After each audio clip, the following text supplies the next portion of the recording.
প্রত্যেক দিনের মতন কিন্তু আজকের দিনটাও সকালবেলা ঘুম থেকে উঠে ভালোভাবেই শুরু করেছিলাম। ঘুম থেকে উঠেই সবার আগে আমি যেটা করি সেটা হচ্ছে গিয়ে টিফিনটা করি। টিফিনটা করে নিয়ে রেডি করে দিয়ে তারপরে বাদবাকি কাজগুলো আমি শুরু করি। তার মধ্যে আমার বর উঠে যায়।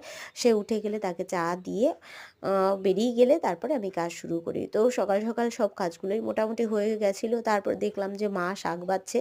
তো আজকে এনেছিল এটা ছোলার শাক। হঠাৎ করে দিদিভাই বলছে যে মেয়েকে রেডি করিয়ে দে, ওর প্রোগ্রাম আছে। তো আমি বললাম যে ঠিক আছে তুমি যাও ঘরে, আমি আসছি। তো মেয়েকে তার মধ্যে রেডি করাতে হলো। এই দেখো আমি রেডি করিয়েছি। কেমন হয়েছে সাজানোটা তোমরা কিন্তু অবশ্যই কমেন্ট করে জানাবে।